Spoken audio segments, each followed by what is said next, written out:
최근 직장 내 괴롭힘이 사회의 큰 문제로 대두되면서 이런 문제를 막기 위해 어제부터 직장 내 괴롭힘 금지법이 시행됐습니다. 직장 내 괴롭힘 금지법을 자세히 들여다보면요. 자칫하다 가해자가 될 수도 있고 피해자가 될 수도 있는데요.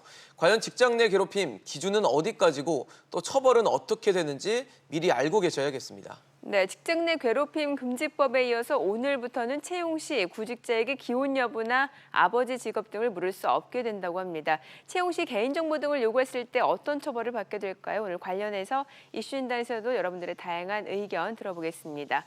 100원의 이용료가 있는 샵 3698 유료 문자로 여러분의 의견 많이 보내주시기 바랍니다. 오늘 도움 말씀 주실 분 소개해 보도록 하겠습니다. 법무법인 이경 최진영 변호사입니다. 어서 오세요. 네, 어서 오십시오. 안녕하십니까? 변호사님, 어제부터 이제 직장 내 괴롭힘 금지법이 시행이 됐는데 뭐 직장 안에서 괴롭히지 마라 뭐 이런 거 금지하겠다 이런 내용인데 내용을 좀 짚어주시면 더 이해가 쉬울 것 같거든요. 좋습니다. 저도 법인의 대표를 맡고 있는데 네. 조심스럽고 어떻게 대처를 해야 될지 고민할 수밖에 없는 그런 상황인 것 같은데요. 네. 이 직장인 괴롭힘 방지법 내지 이른바 직장 갑질 방지법이라고 하는데 법률적으로는 근로기준법 개정안이 됩니다. 네. 그 중에서 이제 그 내용을 보면은 네. 대상이 사용자나 근로자가 어디에서 직장에서 이게 또 어떻게 지위나 관계의 우위를 이용을 해서 네. 또 어떻게 그 범위가 업무상 적정한 범위를 넘어야 됩니다. 그래서 다른 근로자에게 두 가지가 중요한데요. 네. 신체적 또는 정신적인 고통을 주거나 아니면은 근무 환경을 악화시키는 행위. 굉장히 말씀이 좀 어려운 것 같은데 네. 쉽게 말하면은 그 상급자가 하급자에게 개인적인 신부를 시킨다거나 여러 가지 어떤 뭐 말을 안 듣는다고 이상한 자리로 옮기게 한다든가 우리가 상식적으로 봤을 때에 적어도 지금까지 직장인의 갑질에 해당한다라고 하는 행위를 네. 앞으로 할 경우에는 이 부분에 대해서 내부적인 징계를 하거나 그 부분에 대한 적절한 처리를 하도록 하는 명문 규정을 세웠다는 점에서 나름대로 의미가 있다라고 해석되는 것 같습니다. 네, 그러면 이 직장 내 괴롭힘 금지법이라는 게 어떤 사업장이든 상관없이 다 적용 대상이 되는 겁니까? 기본적으로 5인 이상 5인 이상. 그 사업장 그러니까 네. 웬만한 어떤 그 중소기업이라고 하면 다 적용된다라고 보이는 것 같은데요. 뭐 일부 같은 경우에는 언론 보도를 하면서 뭐 10인 이상이다 뭐 그런 얘기도 있습니다만 네. 기본적으로 상시 근로자 고용 근로자 5인 이상 되는 사업장이라고 하면은 전부가 적용되기 때문에 웬만한 그 중소기업 사업자 아니면은 뭐 규모 있는 식당 뭐 이런 데는 다 적용되는 것이라고 보는 것이 맞을 것 같습니다. 이 직장 내 괴롭힘 좀 애매하고 모호한 예. 느낌이 좀 있어요. 사실 아까 뭐 저희한테 말씀해 주셨던 것 중에 업무상 적정 범위.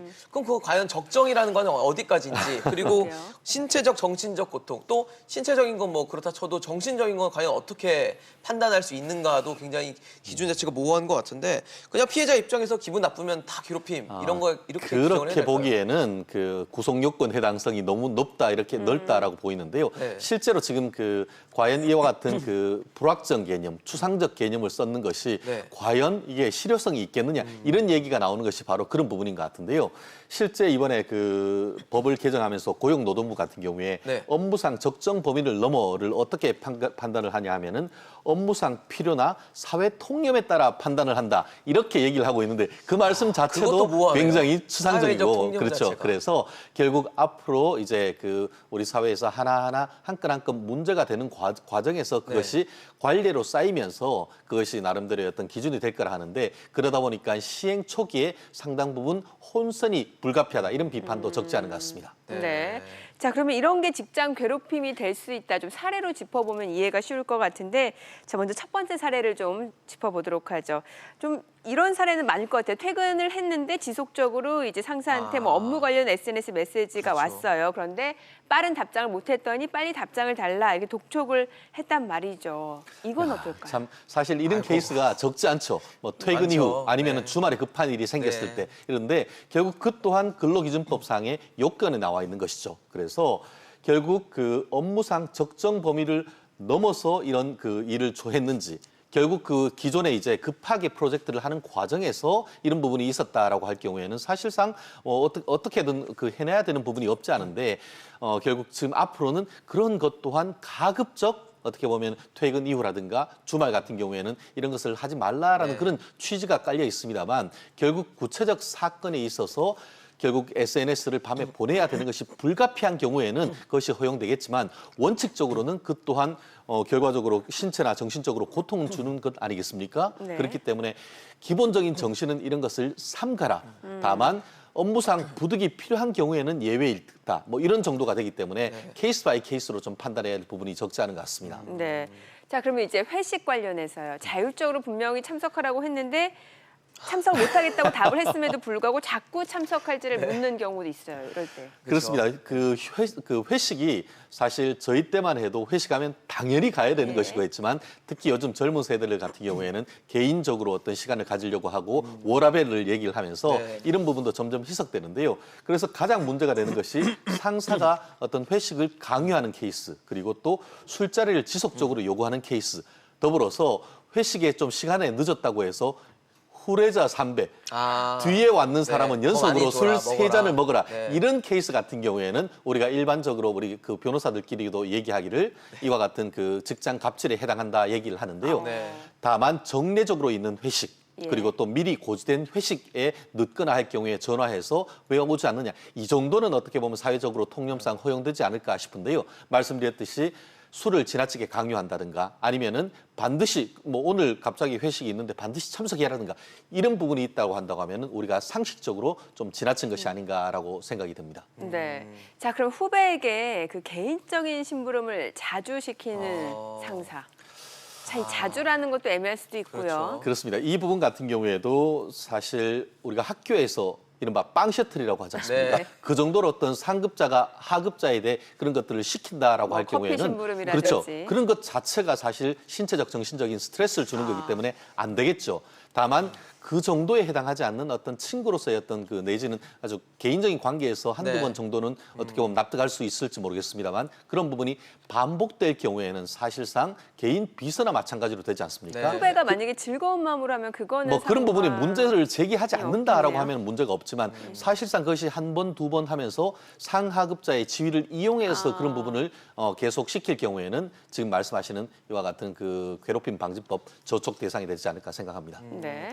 지금 뭐 여러 가지 사례들에 대해서 판단을 좀 해주셨는데 직장 내 괴롭힘을 내가 받고 있는 것 같다라고 느꼈을 때 피해자라면 좀 어떻게 조치를 하는 것들이 좋을까요? 그렇습니다. 이 경우에 두 가지로 나눠볼 수 있을 것 같습니다. 결국 그와 같은 그 직장 갑질을 하는 사람이 사용자이냐, 쉽게 말하면 사장님이냐, 아니면은 부장, 뭐 이사 같은 상사이냐 이게 나눌 수 있는 것 같은데요.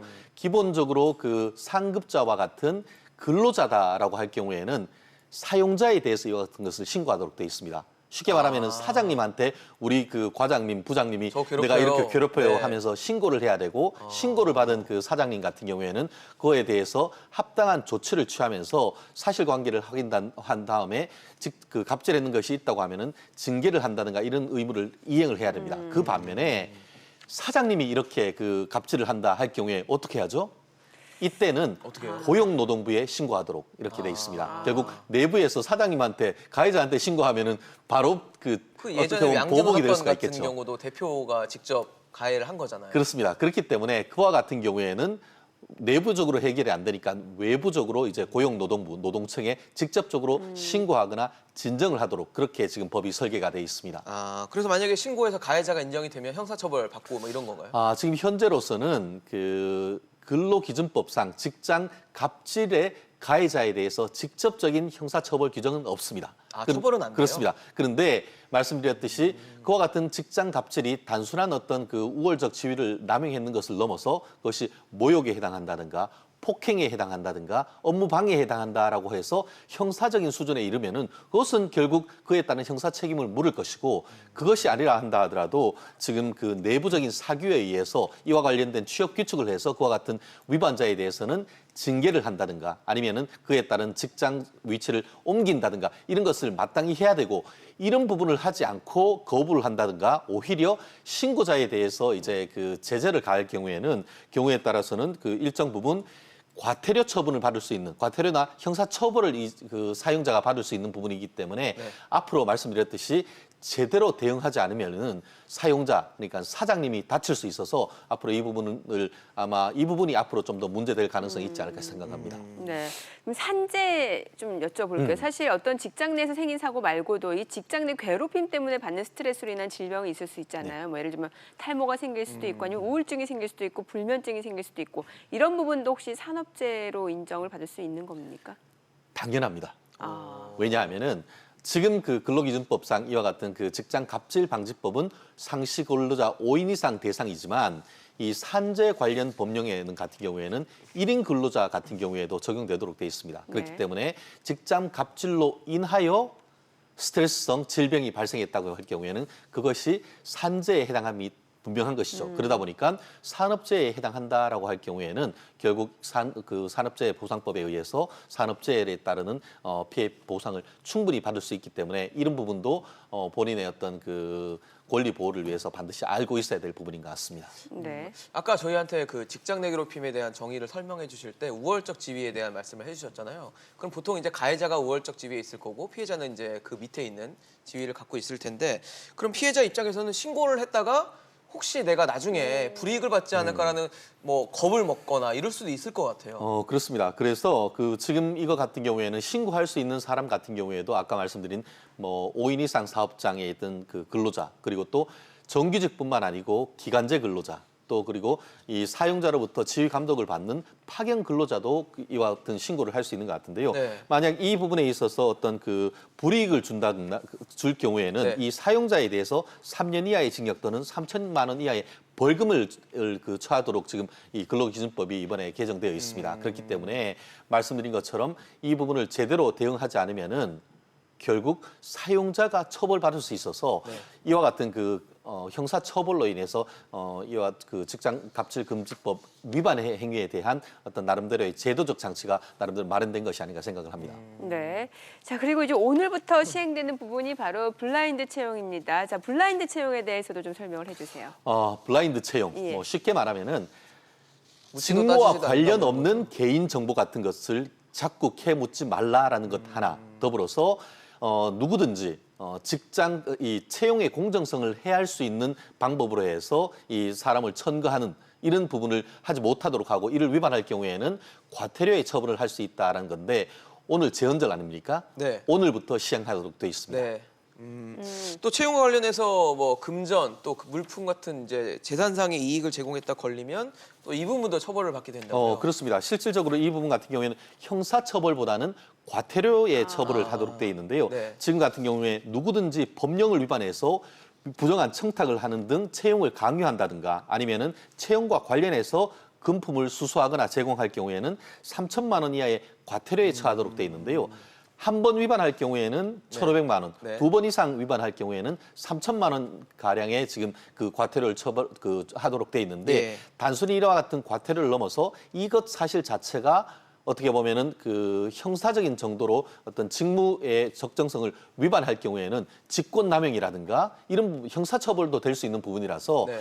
결국 이런 부분은 사실 채용의 공정성 요즘 어떻습니까? 특히 젊은 친구들 그 직장의 어떤 채용에 굉장히 어떤 그 에러가 많지 않습니까? 네. 열심히 노력했는데 누구는 어떤 관계 뒤에 청탁에 의해서 합격을 하고 능력이 충분함에도 불구하고 떨어지는 이런 것을 막으려고 하는 나름대로의 제도 장치가 아닌가 생각합니다. 네.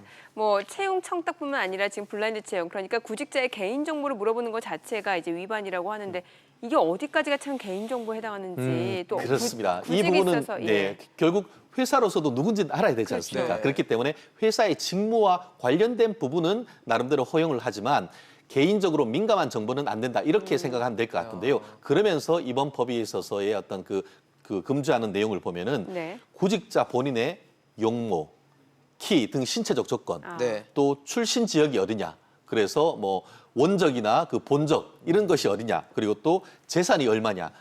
결혼했는지 여부. 그리고 또 본인뿐만 아니고 아버지나 아이들, 또 형제 자매의 학력, 직업, 재산 이런 개인적인 민감 정보는 사실 직무와 관련된 케이스가 거의 네. 없을 거 아닙니까? 그러한 개인 정보는 물어서는 안 된다라고 합니다. 다만 그와 같은 열거된 한정적인 것 이외에는 회사의 직무와 관련성이 있기 때문에 허용되는데요. 대표적인 케이스가 사진은 가능합니다. 왜냐하면은 이 사람이 이 사람이냐 특정해야 되는 것이죠. 네. 그리고 또 이 사람이 뭐 대졸이냐, 어떻게 어느 학교를 나왔느냐, 뭐 이런 부분을 하기 위해서 학교에 나왔는 이런 부분에 대해서는 충분히 가능하다 이럴 것 같습니다. 아무래도 회사 인사 담당자들의 고민이 좀 커질 것 같다는 맞아요. 생각이 좀 드는데 그래도 어쨌든 이 법을 시행하게 된 거는 채용 문화를 좀 공정하게 만들자라는 취지일 텐데 잘 될까요? 저는 앞에 있는 직장 갑질 방지법보다 오히려 더 될 가능성이 높지 않을까 싶습니다. 왜냐하면은 요즘 굉장히 취업이 치열하지 않습니까? 네. 그런데 떨어졌는 사람이 딱 나중에 알고 봤더니만 이와 같은 개인 정보를 했다고 하면은 그것을 신고할 수가 있고 그러면은 처벌이 되지 않습니까? 그러다 보니까 어떤 직장의 어떤 입사의 치열한 경쟁 속에서 이런 부분은 외부에 노출될 가능성이 상당히 있기 때문에 네. 아마 적어도 이와 같은 그 직장 이 갑질 방지법보다 개인 정보를 보호하는 그런 취지 네. 이런 것을 봤을 때는 이런 부분은 빠른 시간 내에 정착될 가능성 저는 높지 않을까 봅니다. 네, 알겠습니다. 오늘 최진영 변호사였습니다. 잘 들었습니다. 고맙습니다.